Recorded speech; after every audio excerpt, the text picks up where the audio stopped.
It won't do anything until you hit the share screen button.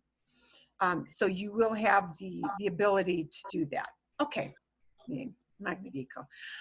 Vamos a empezar. We're going to begin with something that hopefully will make you feel really good about yourselves. This is, I'm going to try to shorten it up just a little bit, and it makes all of us feel good about ourselves, because a lot of us struggle from time to time, even though Spanish is very phonetic. You know, we struggle with, am I pronouncing a word correctly? Es normal, this is normal. So this is going to show you what kinds of words native Spanish speakers have trouble with when they are learning English. And the point of this video is to make you understand you are not alone in this journey. Anybody who's learning another language at times stumbles and gets very stymied with, how do I say this word? The longer it gets, the worse that can be. But we'll show you a few examples. We probably will not watch all of this video, but you know, a part of it as kind of a warm up. And I'm going to try to get it into a good starting position. And actually, there was only one word out of here that I was surprised the native speakers kind of struggled with. But okay, vamos a ver. You will see what we mean. I'm trying to find my cursor, get my share screen up. I'm going to turn on the sound for this. Y vamos. Porque vamos a ver otras personas sufriendo, aprendiendo un idioma. Hoy tenemos 5 personas que van a hablar en inglés. Y estos son personas que son hispanohablantes de Colombia. No vamos a aprender mucho gramática. Tú vas a reír conmigo averiguando estas 5 personas sufriendo, aprendiendo inglés. Porque lo que queremos mostrar es que de aprender un idioma es muy difícil. Como puedes notar, yo no soy perfecto, pero poco a poco vamos a avanzar. Hola, buenas tardes. Mi nombre es Santiago. Soy uno de los primos de Andrea. Algunos ya me han visto en algunos videos. Entonces hoy voy a pronunciar unas palabras en inglés a ver qué tal me va. Hola, soy Paula. Hola amigos, yo soy Miguel y voy a pronunciar algunas palabras en inglés. Espero que se diviertan. Hola, soy Valentina, la hermana de Andrea, y hoy voy a pronunciar unas palabras en inglés. Hola, ¿qué tal amigos? Soy Daniel, soy primo de Andrea y voy a asumir el reto de pronunciar algunas palabras. Vamos a ver cómo nos va. Culture. Culture. Me olvidó, ñero.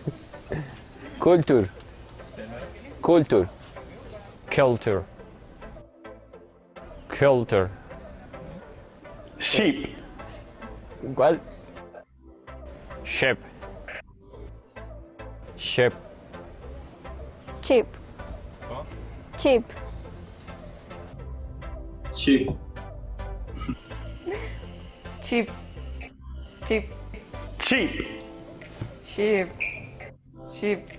Sheep. Sheep. Sheep.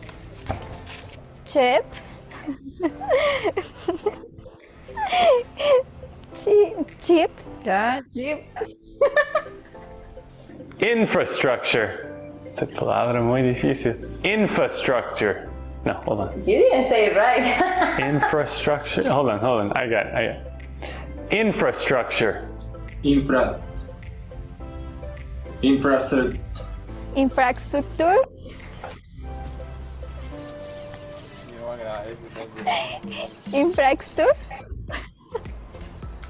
Infrastructure. Infrastructure. Infrastructure. Ay, no. Infrastructure. Infrastructure. Infrastructure. Infrastructure. Infrastructure. Infrastructure. Unfortunately. Unfortunately. Unfortunately.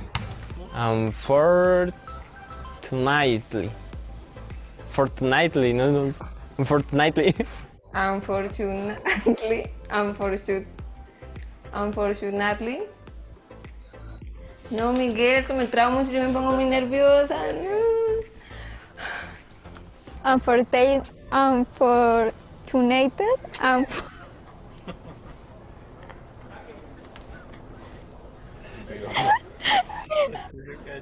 Unfortunate.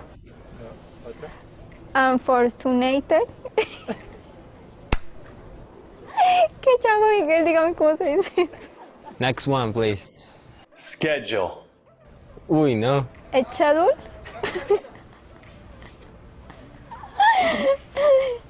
Schedule. Schedule. It's schedule. It's schedule. As schedule. Skater. Is schedule? Is schedule? I don't know. Choir? Yeah, choir. A heavenly choir. Nobody Choir. uses that word. The word choir. No, it's core. No, it's No, that's choir. chore. Is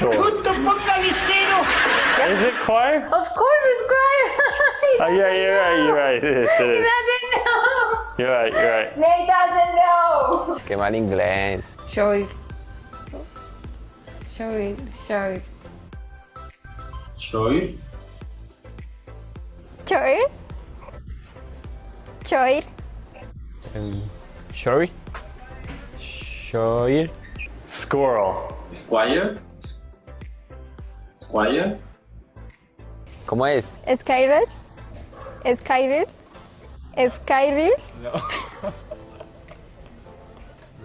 Es choir. Pues Squirrel no es. Es choir. Algo así. No sé. Squirrel. Es. Squirrel. No me burle. Literature. Literature. Okay. I'm going to stop it here for a moment. And just like you may often have a feeling like the English part of your brain wants to take over and wants to anglicize or inject what you know in English into a Spanish word. This happens with them the exact same way. I am going to hope I can get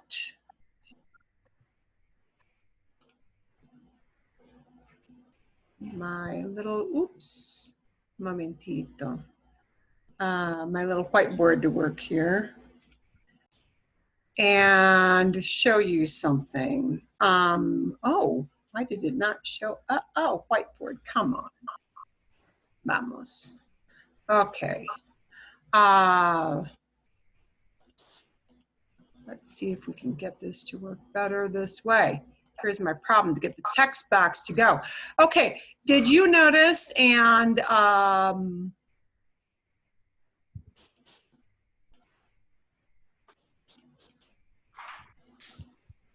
it does not want to let the text box work. I can't figure out why I cannot get this to work. Okay, so you're gonna have to put up with my my second grade look in writing here.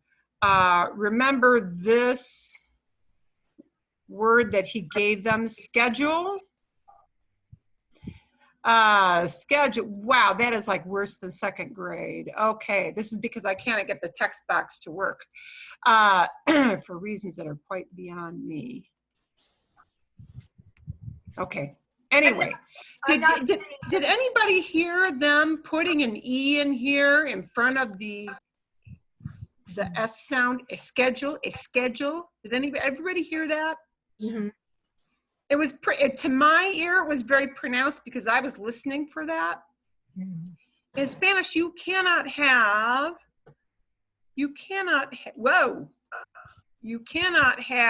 these two sounds next to each other, sk, to start a word. You cannot. There is no word in Spanish that does that. Similarly, a word cannot start with SP. So this becomes a problem for Spanish speakers going into English for words like schedule, sk. And they're going to inject an E in there, a schedule. Similarly, with a word like Spanish, Spanish. You'll hear people saying Spanish, Spanish, because this is their Spanish brain taking over.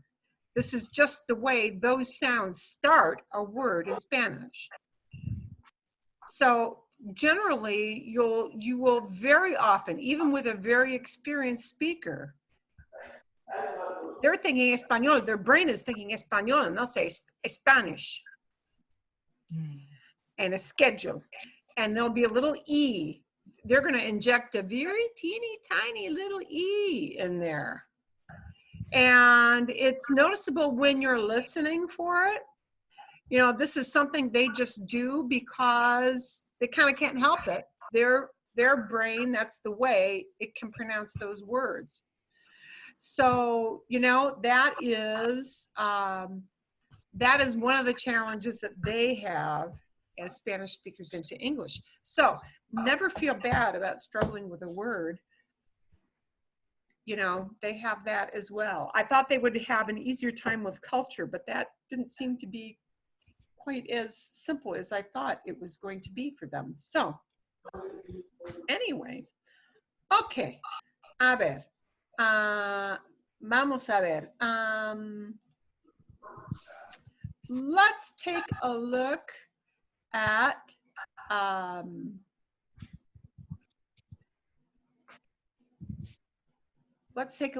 comparisons. Comparar cosas. We'll take a real quick look at this. Oops. And the quick look is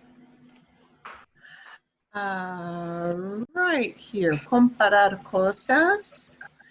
You know, whereas when you're comparing things, we say things like this in English, right? Something is bigger than a similar item, maybe, right? Or one girl might be more beautiful than another girl.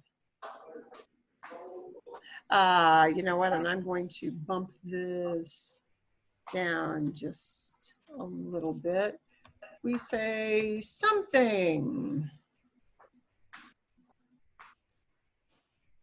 Okay, something is bigger than, I don't know, a similar item, right? One girl may be more beautiful than another. So we do like different things to compare items. One movie is maybe less entertaining than another, okay? But we're always using a descriptive word, big, beautiful, entertaining, something that's an adjective. We can compare things that are not adjectives, by the way. We can compare things that are actions. We can compare adverbs. That means how you do something. Somebody does something. Someone speaks more slowly than somebody else. You know, por ejemplo. Okay, but the equivalent for that in Spanish, in the short explanation, is that instead of ER tagged on to the descriptive word, or instead of the word more, we'll use más with the descriptor and que. Un Lamborghini es más rápido que un Jeep. A Lamborghini is faster than a Jeep. Alicia es más alta que su hermanita. She is taller than her little sister. Okay, las películas de Brad Pitt son más románticas que las películas de Danny DeVito. Okay. Notice that the descriptive word, like rápido, has to refer back to that first noun you're talking about. Rápido, rápido is an O because this is a car, Lamborghini, right? Un carro. Alta looks back at the word Alicia, and it needs to take a feminine form, no matter who is here after the word que. For the form of this word, alta, we need to look to the first person you're talking about. Las películas de Brad Pitt. I'm not talking about Brad, I'm talking about his movies. Películas. So románticas has to go into a feminine plural because I'm not talking specifically about Brad Pitt. Well, maybe roundabout I am, but his movies. And because movies, películas is feminine and plural, I need to make this descriptor word, románticas, also feminine and plural. Bien? But it's always más que, right?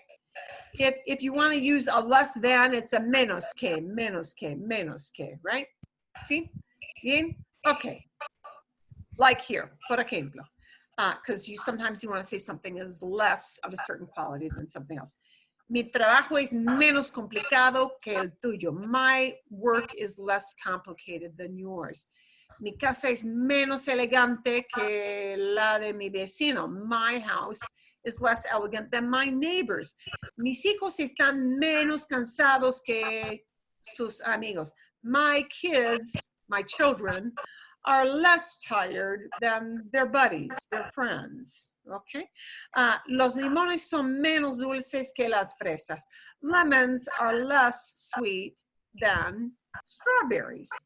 And again, these words, complicado, you have to look back to the first noun, trabajo. Elegante looks back to the first word, casa, although this is easy because elegante is the same if it's masculine or feminine. Cansados has to look back to that noun, hijos. Dulces has to look back to that first noun, limones. Bien? Okay. The one thing you got to be kind of, I got your antennae up looking for, are these 4 irregular words of better, worse, older, younger. They get a special one word. And that special one word means that we drop the word más altogether. So if you want to say something is better, it's just mejor. I still need the word que. Mejor que. Okay, por ejemplo, el vino es mejor que la cerveza. Wine is better than beer.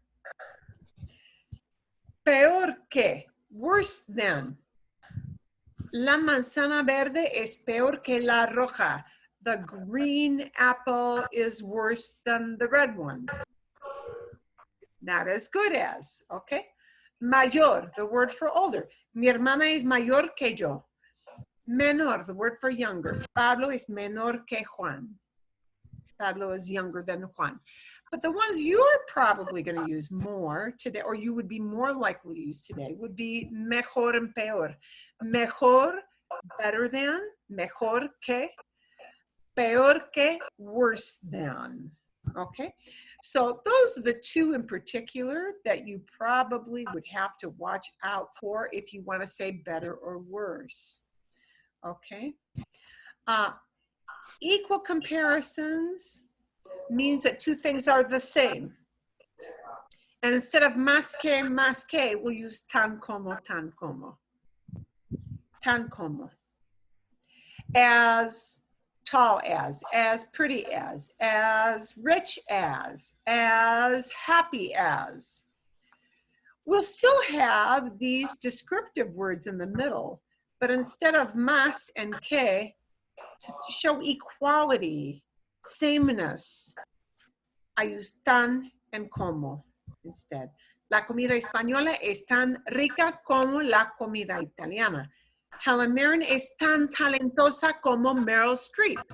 Los Sandals de ASU son tan atléticos como los Wildcats de Universidad de Arizona, de U of A, as we like to say it. Bien? Okay. A ver, an adjective, again, the adjective has to look back to that first word to match up with it. Okay, it needs to match up in that way. Bien, okay. A ver, hay preguntas. Do you have any questions before I start with my example? Mi ejemplo. Hay preguntas, any questions before we start? Okay, sí, Candy, dime. Can you hear me, first of all? Sí, sí. Okay. Te puedo oír, sí. So I'm kind of confused on when you use tanto instead of tan. Tanto como. You use, and I didn't go there because I just used adjectives. We can use comparisons with nouns, with adjectives, with adverbs, with verbs even. Tanto comes into play when I am comparing two nouns. Okay, por ejemplo, if I want to talk about books, like a big stack of books, and, you know, more than one, then I need to talk about libros, right? If I want to say, I have as many books as Federico, I have as many books as Federico, now I can't use tan como because I'm not comparing like the size of a living room.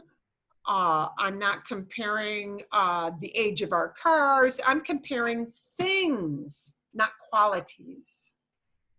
So when I compare the number of things I have, then I need that word tanto.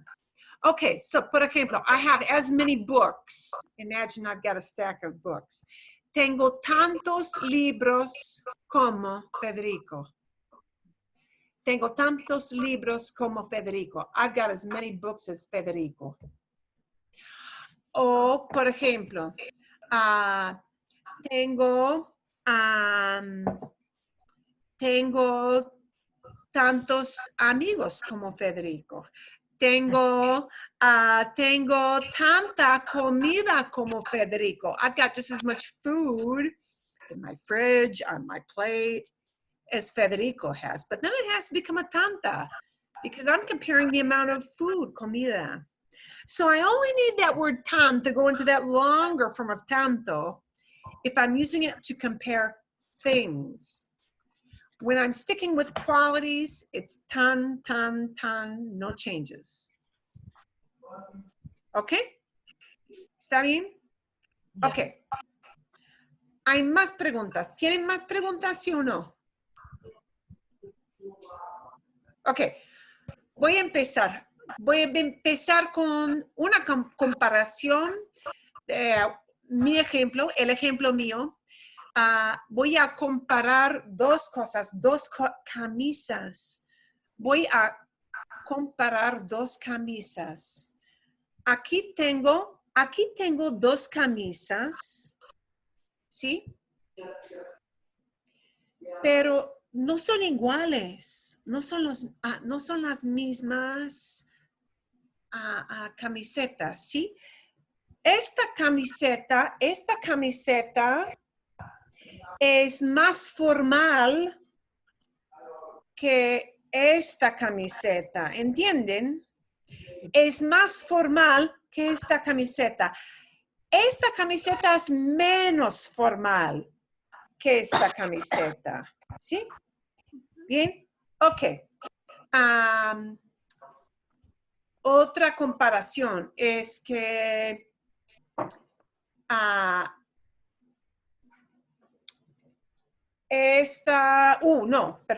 esta camiseta aquí, esta camiseta de North Face es más deportiva. Es más deportiva que esta camiseta. Es más deportiva. It's more sporty. ¿Sí? ¿Por qué? Porque esta camiseta es de algodón.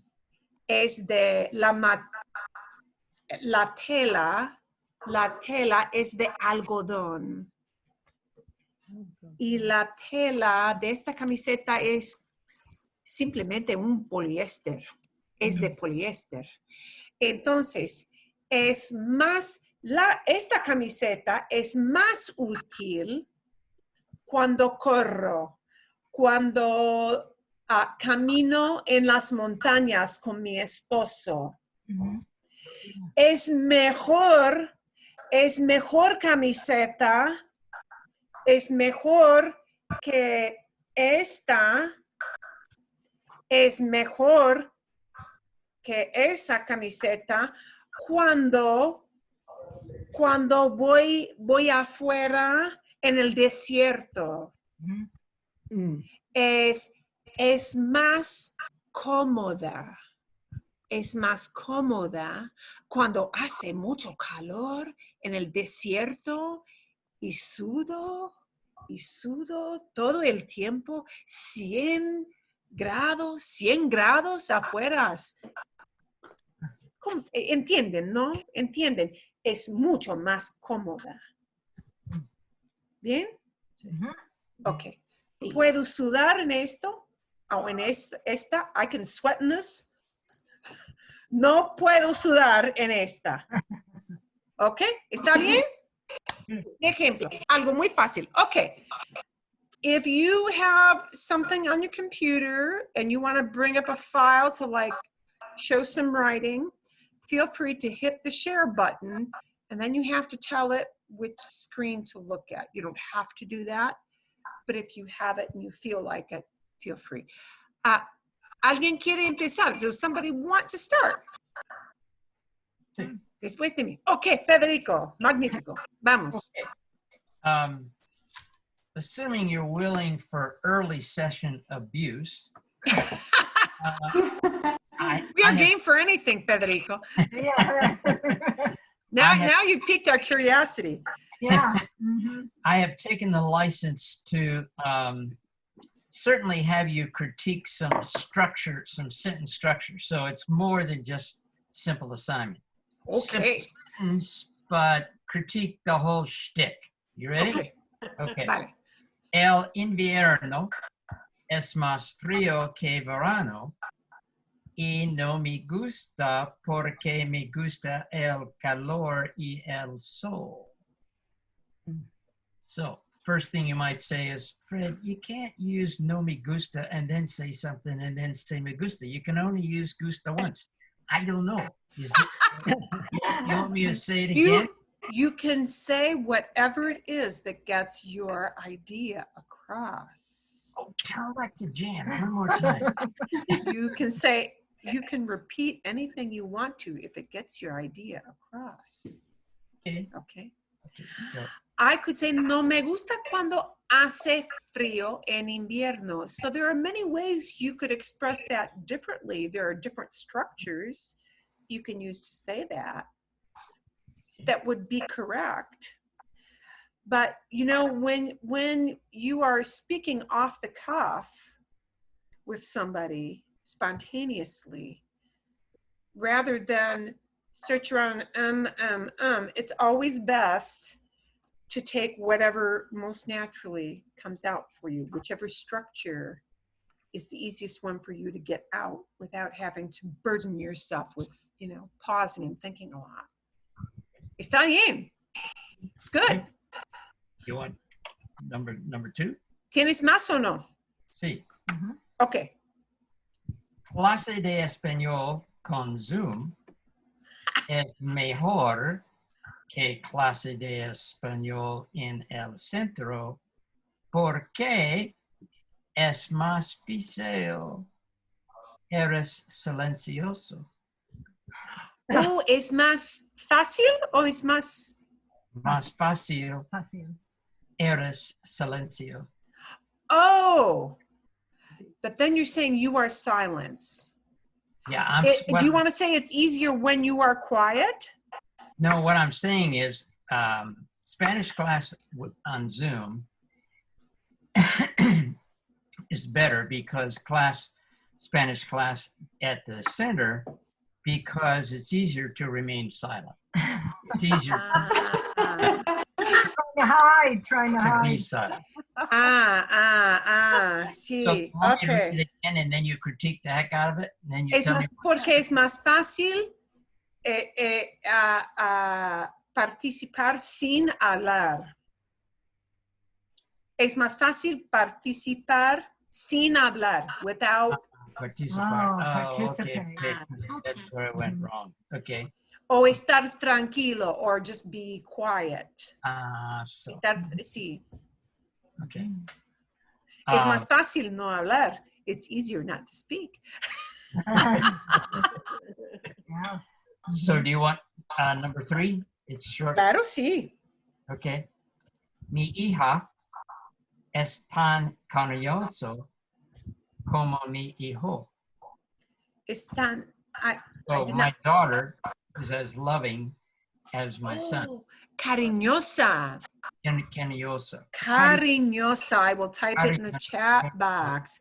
Cariñosa. Es buena palabra. Cariñosa. Cariñosa es affectionate, loving. Cariñosa. Muy bien. Should have been an A. Got And it. you need a cariñosa. Now, why? Let's think about that. Why do you need a cariñosa? Because of hija, right? Hija. Because you started off talking about hija. Yes. Mi hija es tan cariñosa como. Es tan cariñosa como. She's as affectionate as. If you had put mi hijo as the first part of that sentence, it would have to be mi hijo es tan cariñoso. All right, so it looks back to the first person we pick out to talk about in that sentence. Muy bien. Hiciste bien. Okay. Gracias. Okay. ¿Quién tiene algo más o otro ejemplo? Who's got another example?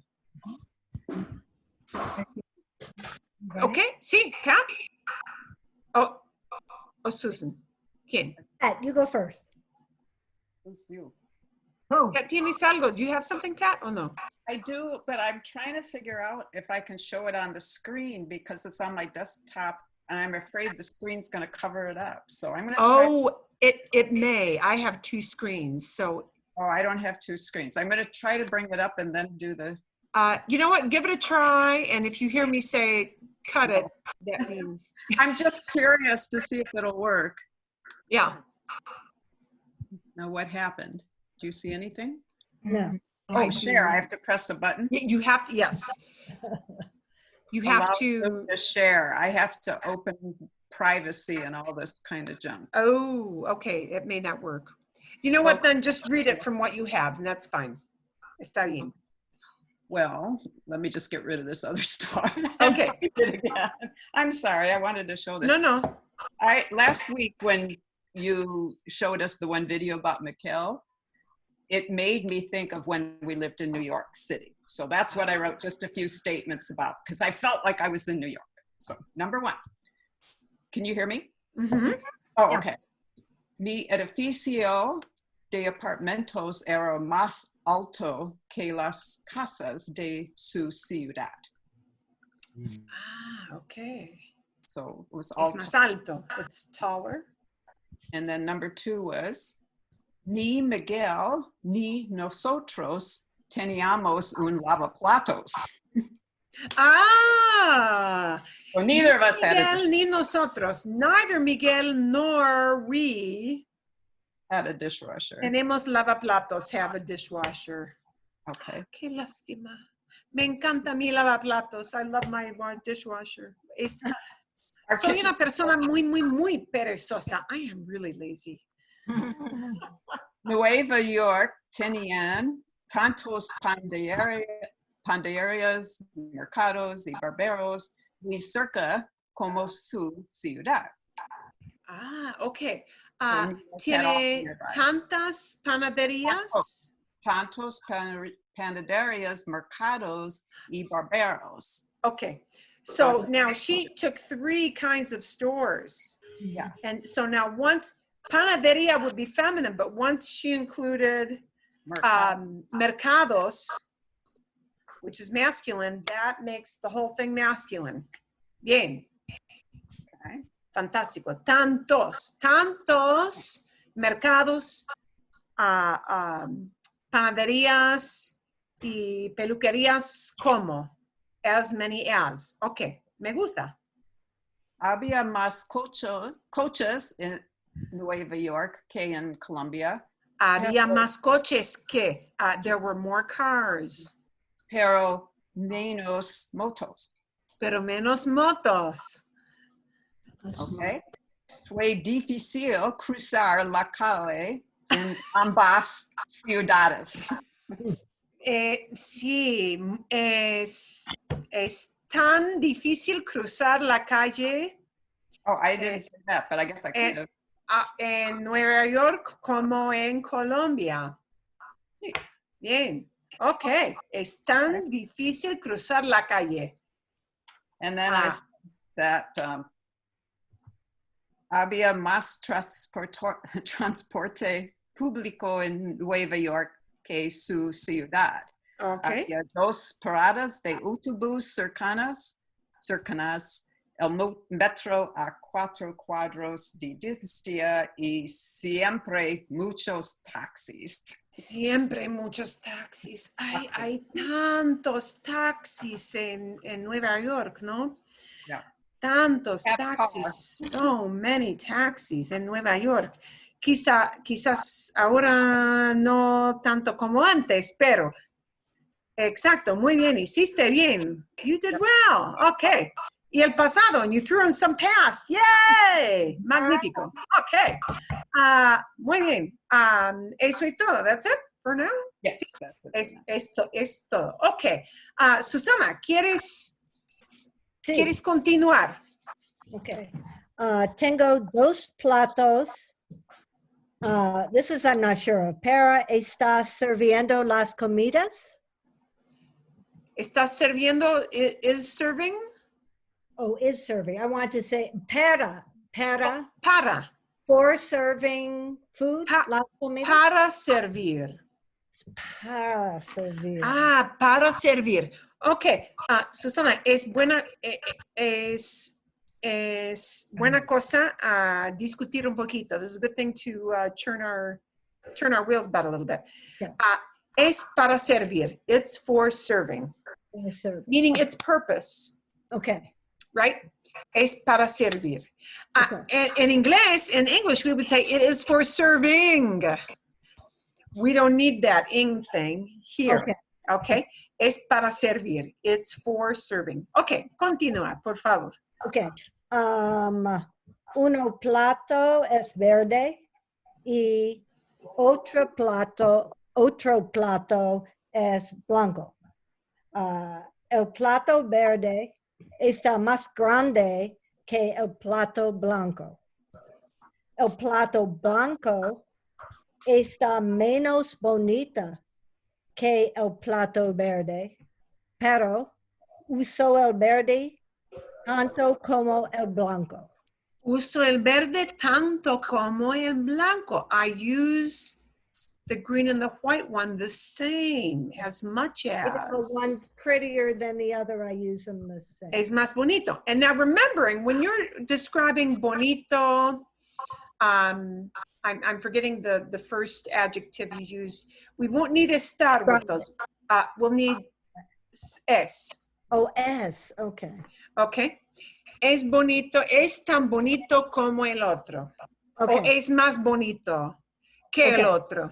Okay, gracias. Okay, bien. Sometimes you need estar, but that's for temporary things. And these are things that are characteristics. Okay. Not changeable. Okay. Things, even though they're opinion. And you'll notice with a lot of comparisons, we talk about, sometimes we can compare things that are purely factual, and sometimes we compare things that really are opinion. That does not, whether it's an opinion, doesn't affect if it's ser estar. Whether it's a permanent or a temporary changeable quality, that affects whether we use ser estar. Muy bien. Muchísimas gracias. Okay. ¿Alguien tiene otro ejemplo? Does somebody have another example? Okay. Bueno, sí, Candy. Dinos. Okay, if I do this, is Oh, it backwards? puedo ver. I can see. But is it backwards? No, it looks that way to you, but it is perfectly fine for us. Okay, hang on. 'cause I Que can't foto read. bonita. What a cute photo. Okay, let's see. Tengo dos nietos.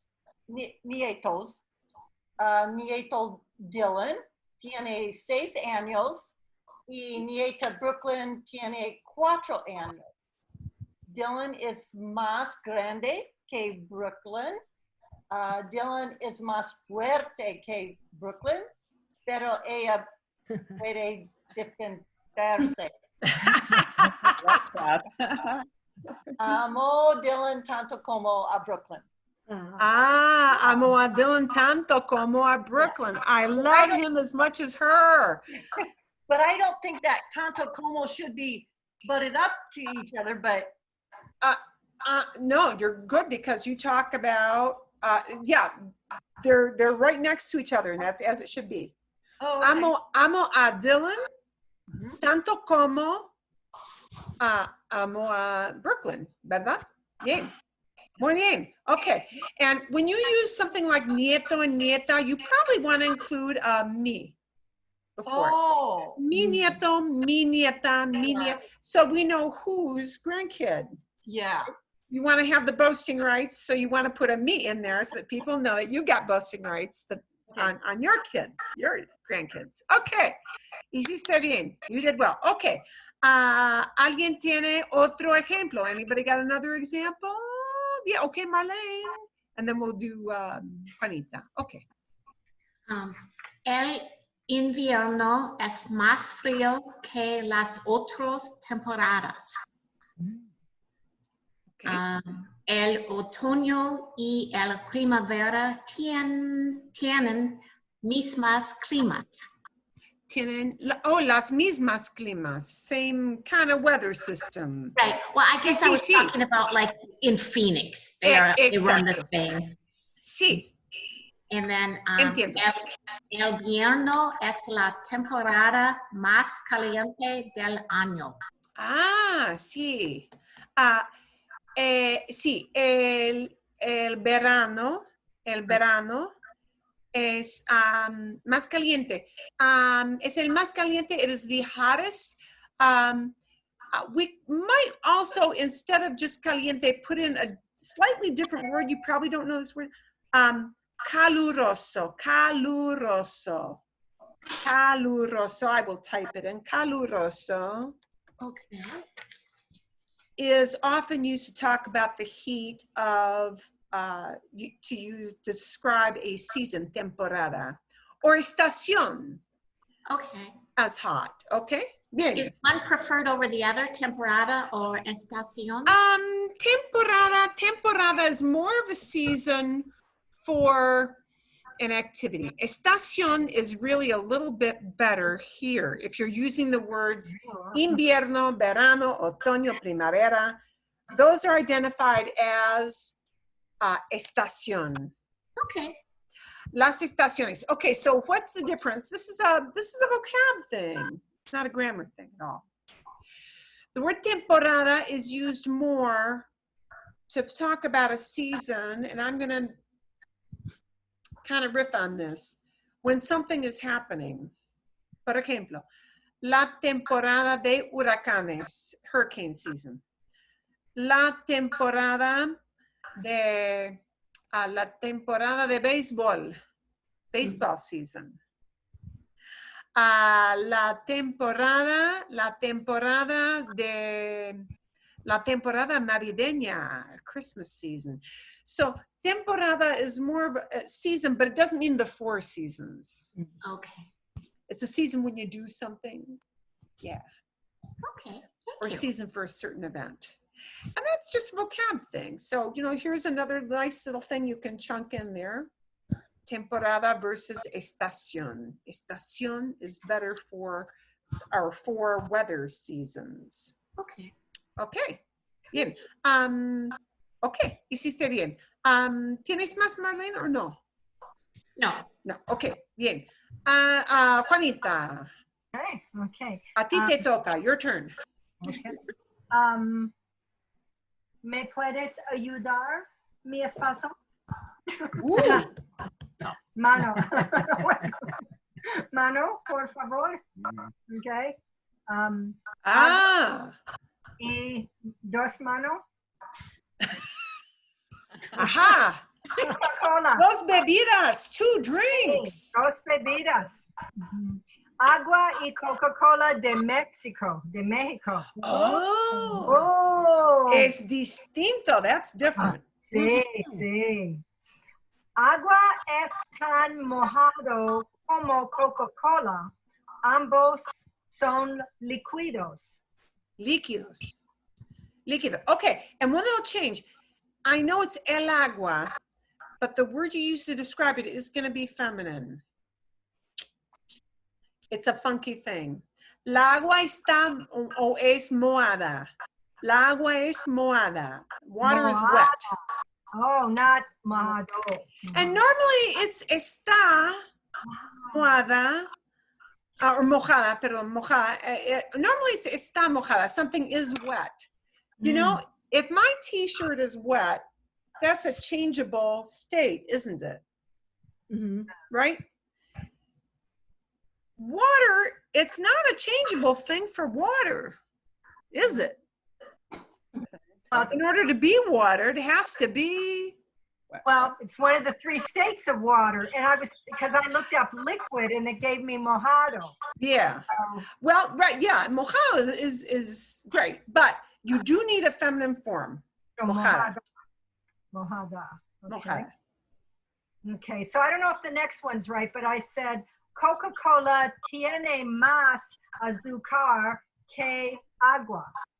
Tiene más azúcar que el agua. Exacto. I don't have to say S, I can say tiene. Tiene, exacto. Yes, you can. You don't need to use es or said. You can use many, many, many different verbs. Tiene más azúcar.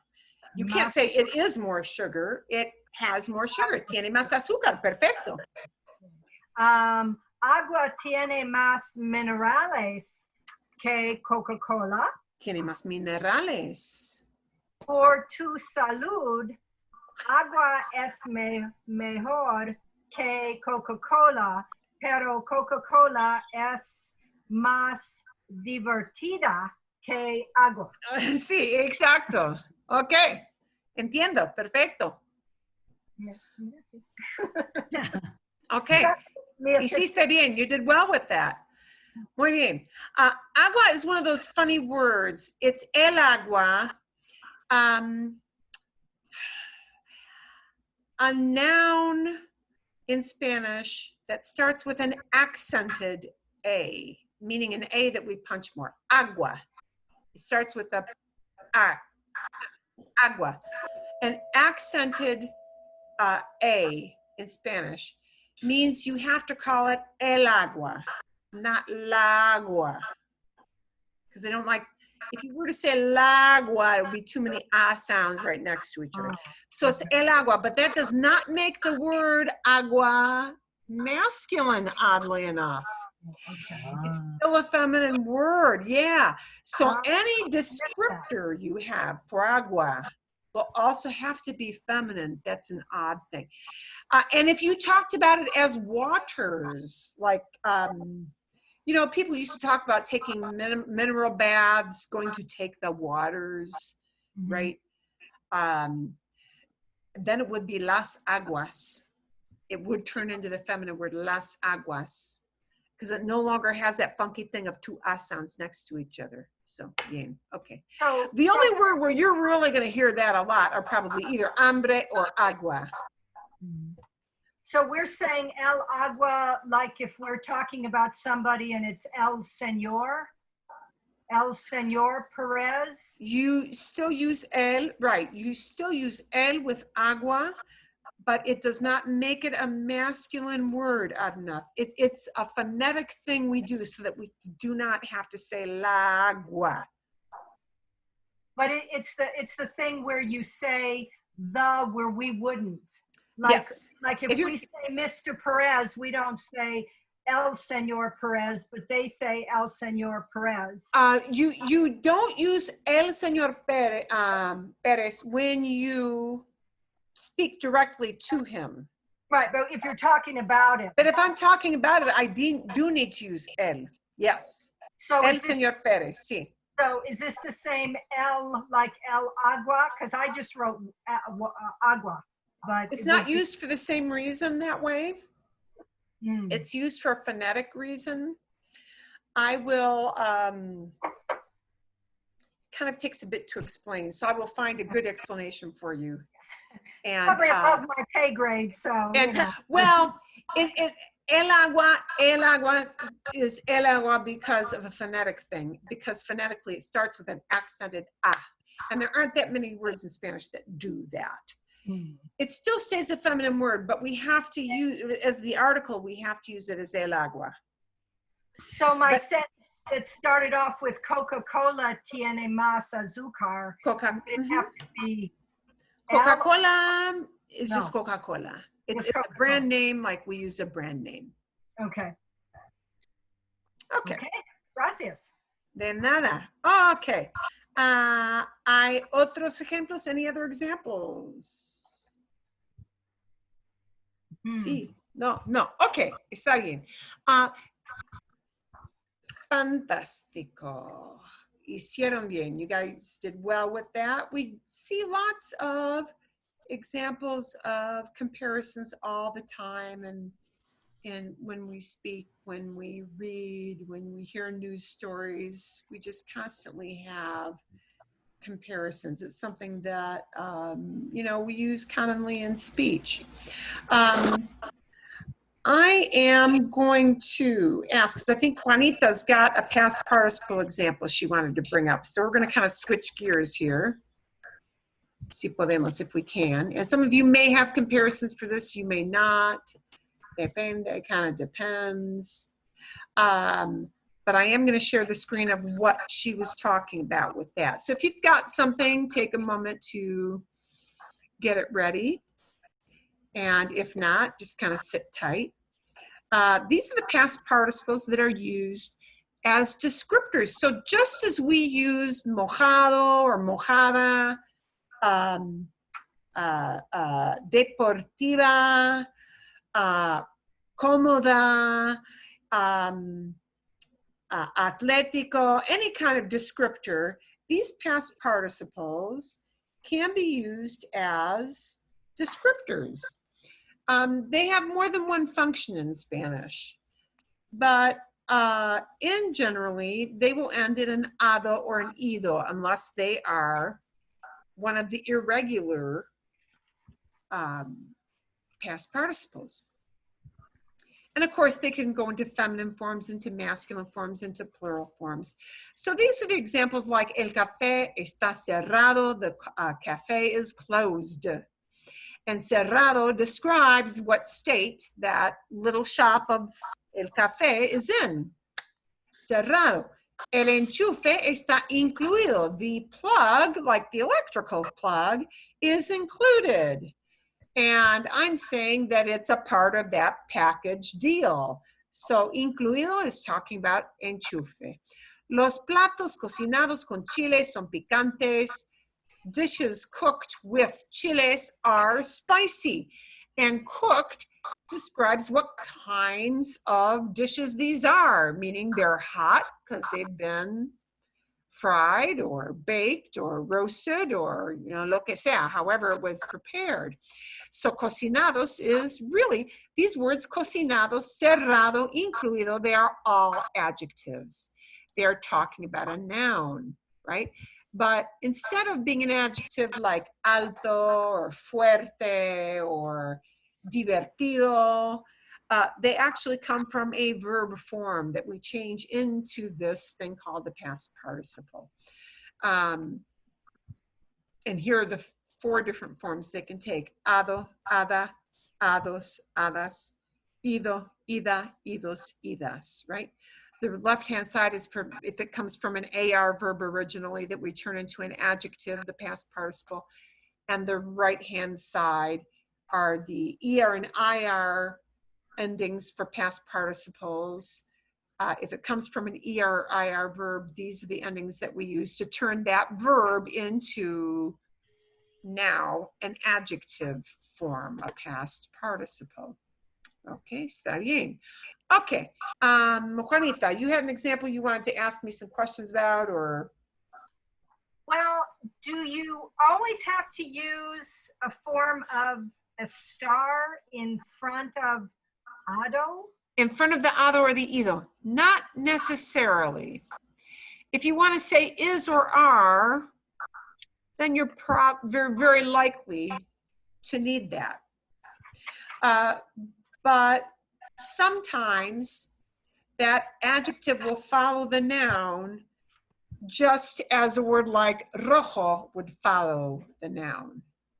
La puerta cerrada means the closed door, meaning it's not swinging open on the hinge. La puerta cerrada.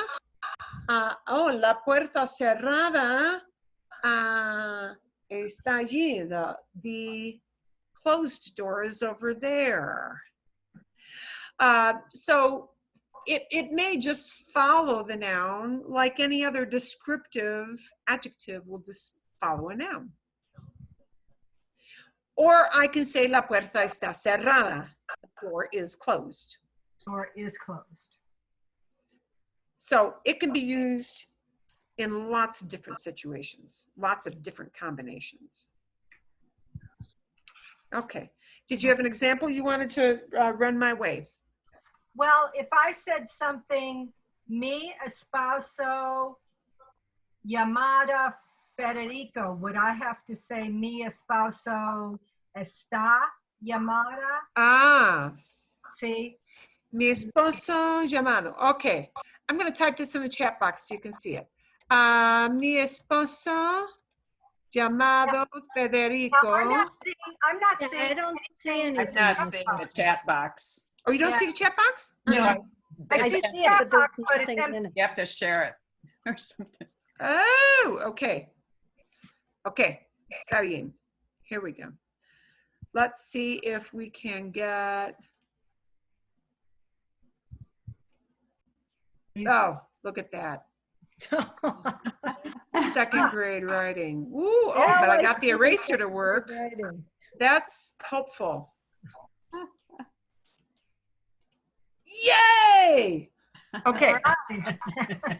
It's the little things. Why did it work this time and not the first time? Don't ask why. ¿Por qué funciona ahora? No sé. Ok, vamos a ver. Mi esposo, llamado Federico. My husband called Fred. If you have more than one husband, I might need that. Well, some people do, right? Oh, no more than one. Well, if you had a previous one, you know. I'm just saying. Mi esposo llamado Federico tiene un nuevo carro. Okay, por ejemplo, just off the top of my head, right? Then it would just be my husband called Fred has a new car. Okay. And llamada, it maybe isn't the most elegant sentence we can have because, you know, we're assuming you've only got one husband, so we wouldn't really need to. But, you know, if you're differentiating, so let me show you something. Mi amigo llamado José. Mi amigo llamado José viene mañana. My friend called Joe is coming tomorrow.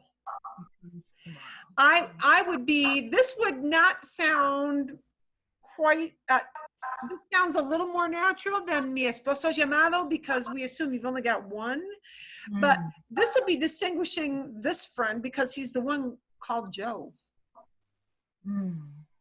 So you would use está llamado. No. Not with this. Otro ejemplo. Let's take a look at some other examples that might use that.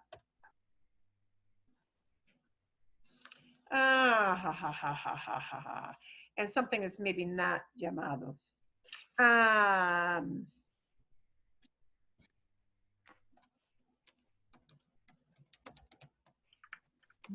Los estudiantes cansados no quieren hablar. The tired students don't want to talk. And I don't need any está in there. I could separate it out and say los estudiantes están cansados y Por eso no quieren hablar. I could lengthen it out like that and say the students are tired and therefore they don't want to talk. Okay. And in this sense, you know, instead of making too short, yeah, you know, I could even go so far and make two separate sentences. Los estudiantes están cansados. No quieren hablar. They don't want to talk. So there are lots of ways I can mix these, meld them, you know, combine them. But I could just shorten it all into los estudiantes cansados no quieren hablar. The ones who are tired, they don't want to talk. Yeah. Okay. Because so it when depends on how you're phrasing it. Because when I did this assignment, I printed out a picture of Federico and his friend. I don't know if you could see that. And they're working. Let me take this off for now. Okay, una vez más, one more time. 'Cause I don't know if they can see your picture when I have it on share. Small. Oh. Oh, están trabajando. Sí, sí, sí. Los hombres ocupados. Tienen mucho trabajo. Ok, otro ejemplo. Los hombres ocupados, the busy men, los hombres ocupados tienen mucho trabajo. They have a lot of work. Sí. I can split it up and say, los hombres están ocupados. The men are busy. Tienen mucho trabajo en la nueva casa. They've got lots of work in the new house. Because I wrote my next sentence after saying my spouse's name is Fred, I put, se gusta trabajar en la casa con su amigo Jorge. Los amigos están trabajada mucho por 6 años. And then I thought, do I need a están or not? Aha. Let's run through that again. There'll be a few things we got to clean up in that. No, probably. Uy. Okay. Por ejemplo. Otra vez. Run me your sentence. Run that sentence past me again so I can type Well, it that on was in. actually 2 sentences. Okay. I said, se gusta trabajar en la casa. Le gusta, you're talking about both of them, right? Well, I was saying se gusta, he likes working in the house with his friend George. Okay. I can't use say with that. I can't, okay. No. Okay, so that's the first thing where, now that kind of little stumble is going to throw somebody for a little bit of a loop because they would never use say with gusta. Oh. So somebody's going to pause and think about, what did you say? Le gusta, le gusta, le gusta. Me gusta, te gusta, nos gusta, le gusta, les, they like. Les gusta trabajar. Le gusta trabajar con su amigo, ¿verdad? Le gusta trabajar con su amigo. He likes to work with his friend. Yes. Okay, ¿y qué más? And then I said, los amigos están trabajada mucho por 6 años. Okay. They work a lot for 6 years. But they're working. They've been working together for that long? Yeah. Okay. 6 years? 6 years they've had this kind of project. And they're still doing it, right? Okay. I need something entirely different. Hace 6 años. It makes 6 years. I know. Wow. Hace 6 años que ellos trabajan juntos en las casas. Oh, because I was trying to use the ada. Okay. She tried hard. But yeah, we can't use the ado here.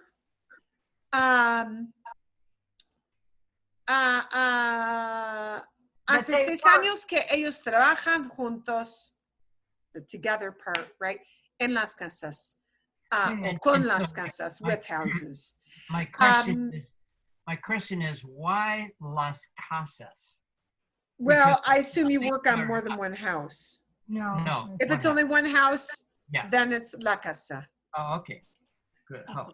I thought this was like lots of different projects. Same house, then just la casa. Because I was trying to say they worked a lot for 6 years. Worked a lot, están trabajada. Ah, no. No. There I, okay, so actually, Juanita, this is a good mistake, believe it or not. Okay, why is this a good mistake? Because this shows that there are different ways that we use these same past participle words. Oh, because that's a verb too, work. Right. Oh, so I was, yeah. You're using it as a verb.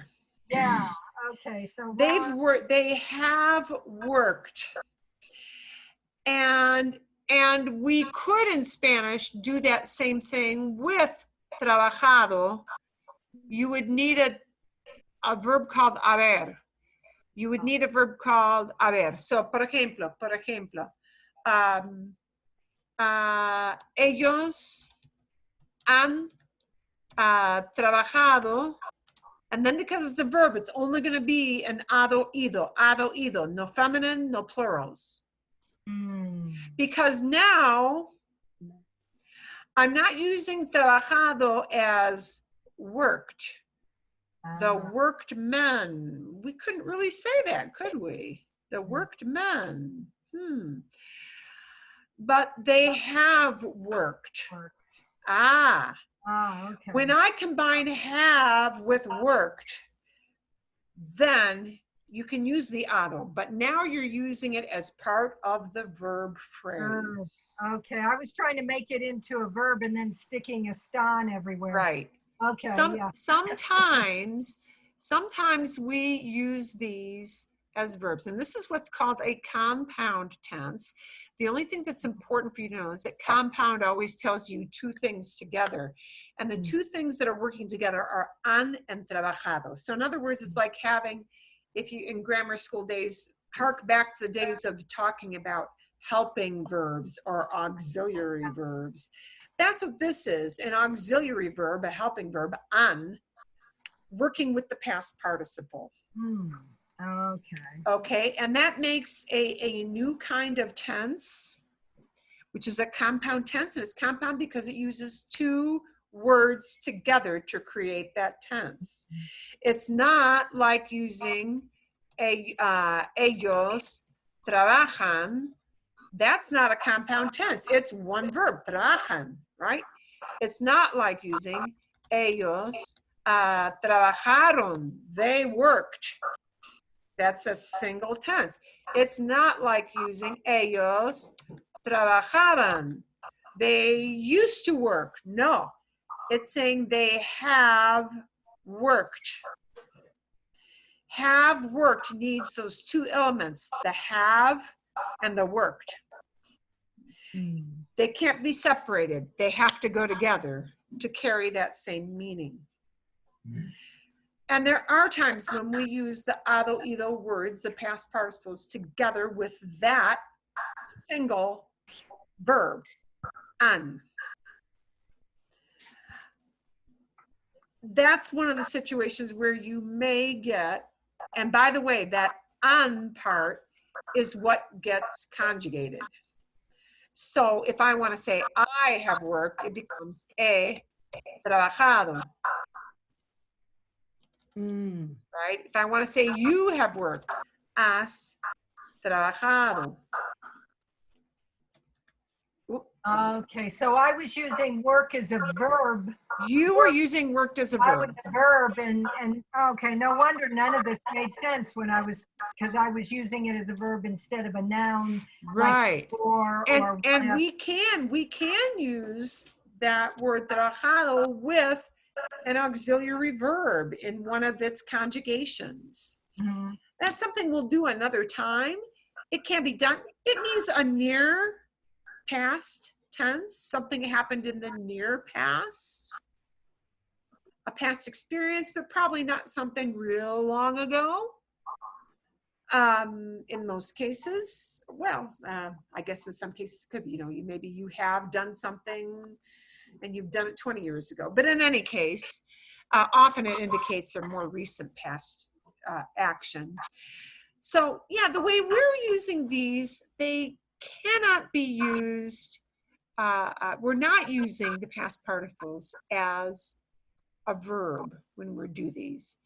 We're using them as adjectives, like in this one here of, cansados. Están cansados. I'm using it with this verb están, right? But cansados is a description. Here, he trabajado, han trabajado. It's part of a verb phrase. Yeah. And I can't separate those two elements. So Marilyn, my question, what is the infinitive for on? Oh, for on, it Yeah. is this thing here, haber. Oh, haber. Haber. Haber means have, but not like tener means have. Okay, got it. Yeah. Okay, so ¿cuál es la diferencia? What's the difference? The difference is when I use tener, have, I'm talking about actually possessing something. It is in my, I own it. Right. Right? Okay. Tengo dos carros. Tengo dos hijos. Tengo una casa grande. Tengo una computadora nueva. I've got a new computer. I own that thing, or those people, or, in that case, if they're hijos, right? This have is the have that we use as a helping verb. So if you say, I have seen that movie, you would never use, well, you cannot use tener to say that. You have to use this verb instead. This haber has nothing to do with owning or possessing something. It is an auxiliary verb, and it is used, and you have actually already used haber this way. Yeah. Sometimes this funny little verb haber goes into what we call an impersonal verb. An impersonal means it's not talking about I or you or we or they. It's just impersonal. That's why we can say, hay muchos carros por aquí. There are lots of cars around here. I'm just talking about any old cars. Any old cars. Okay? Había mucha gente en la playa. There were a lot of people on the beach. When we use haber in an impersonal sense like that, to say there is, there are, there was, there were, it only goes into one form and one form only. Hay, había, hubo, or, whatever tense it is. But sometimes haber is used in conjunction with, combined with another verb. And then they are called perfect tenses. English also uses perfect tenses because we say, I have worked, I have seen. They have traveled to that place before. We have flown on a plane many times. So for perfect tenses, Federico, haber will, unlike había, unlike hubo, it will go into all the traditional conjugations you normally think you have to memorize. Yo, But you're never going to hear yo, without another verb tagged onto that. You can't use it isolated by itself. Yo, and if that's all you said, everybody will be waiting. And what? And you have what? You have worked, you have spit, you have eaten. What have you done? I would need something combined with e to tell me what you have done. And that would have to be the ado, ido part. Okay?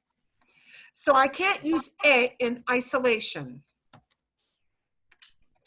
I have to use it combined with another verb. And that other verb is going to end. Well, I can't find I'm on my Spanish thing and I can't find my slash. No, we'll try one more time. Well, okay. Ado or ido, right? It's going to be one of those. Okay, so let's take a look at what they look like. Yo he, tú has, él or ella or usted ha. Nosotros, and I'll get my nosotros in there. Uy, not nosotros, nosotros. Hemos. Oddly enough, the vosotros, which actually you don't have to know, but look at this little thing. Whoa, habéis. It goes back to haber. Wow, that looks almost like it came from haber. None of those other things look like they come from haber. Doesn't look like it comes from haber. Sure doesn't look like it comes from haber. What happened to the B? It goes away. Those are the forms of haber. When we use it with a perfect tense, when we use it in a compound tense, for what we call present perfect. I have traveled to Spain a few times. I have traveled to Mexico a few times. I have never traveled to Argentina. Have traveled, have flown. Oh, we have eaten already. Haven't you eaten? Oh, we have eaten already. We've never seen this stupid tense before. We have never seen. So, but it can't be hemos, por ejemplo. If I'm looking at nosotros, hemos, it can't be nosotros, hemos, and that's all it is. I've got to combine it with an ado or an ido verb. So, hemos comido, we have eaten. So hemos won't have any meaning whatsoever without a participle tagged onto it. Ellos han comprado, han comprado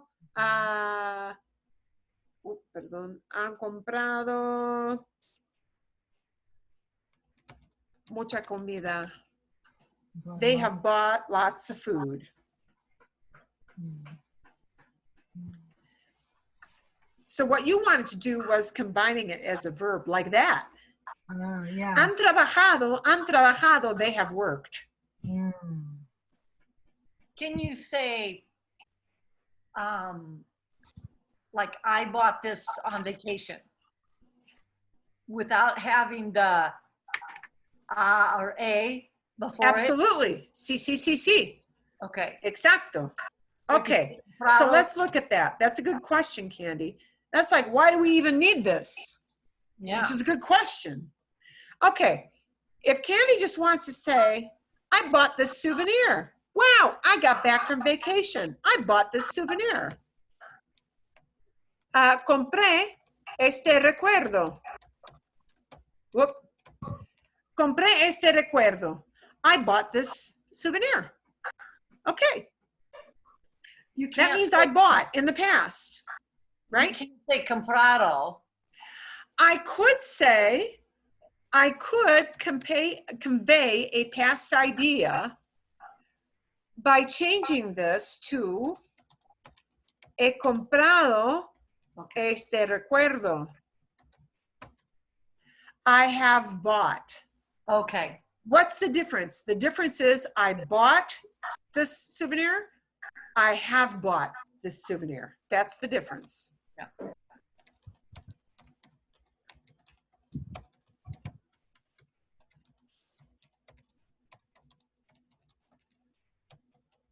That's the difference. Instead of bought, I have bought. They both, oddly enough, though, do talk about the past, don't they? Yes. Yeah, and depending on the context.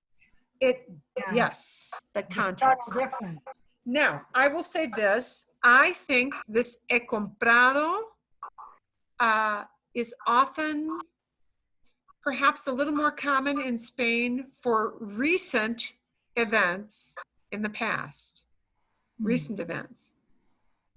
It is possibly less common in a conversational context in Mexico for recent past. Not impossible. It's totally understand.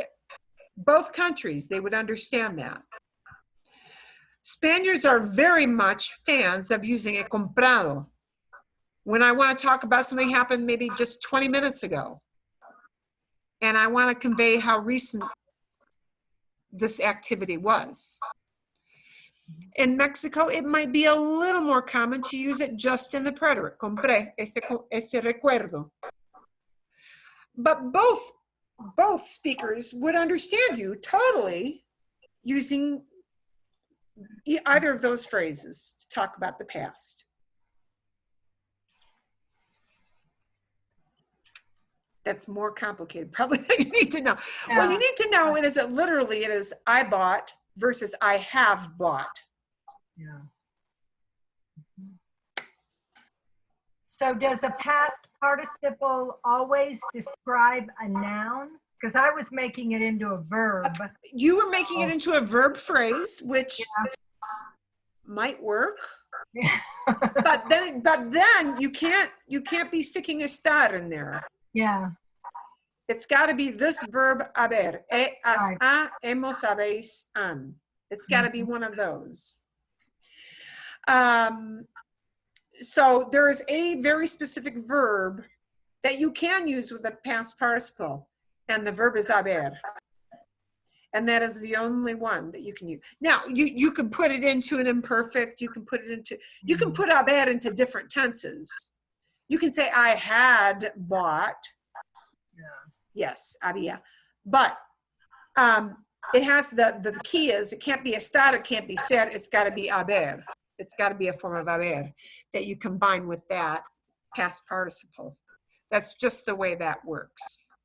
But that's for verbs, and we were to do nouns, and I was making work of verb using it. So we can't take trabajado. Trabajado is going to be a tough one to use as a descriptor. Yeah. Cansado is easy. Enojado is easy. Los niños están enojados. Wow, the kids are mad. They're angry. Enojados. Okay. Por ejemplo.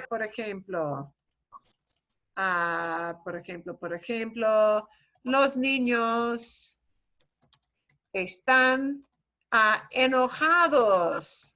Those little kids, they're mad. They're angry. I can use that. They are in the state of being all ticked off, right? Están enojados. They're angry. They're not happy. They're not excited. They're angry. Están enojados. I could say something like this. Los niños enojados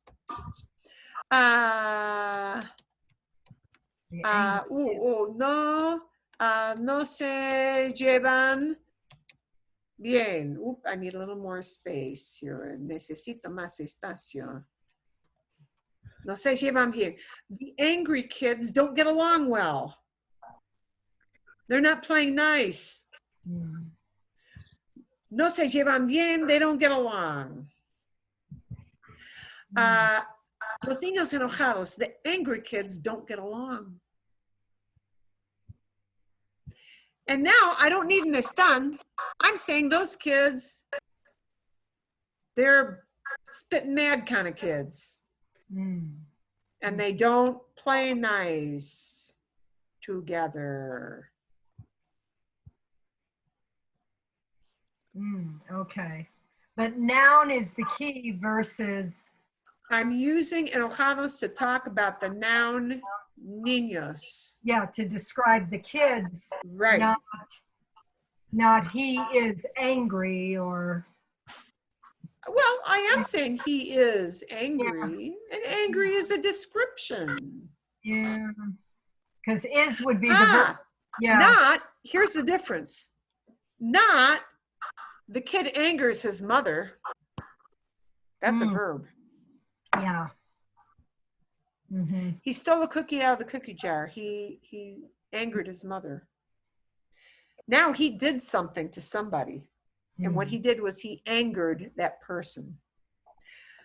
And, you know, we use that kind of an idea of he angered her more in writing than we do conversationally, don't we? Yeah. We'll say conversationally, he made her angry. But that verb, that word, enojados, comes from enojar, which means to make angry. To stir someone into a state of being very, very upset. Enojar is to anger. Enojarse is to get angry, to become angry. So let me show you how that becomes a verb that somebody would say conversationally pretty often.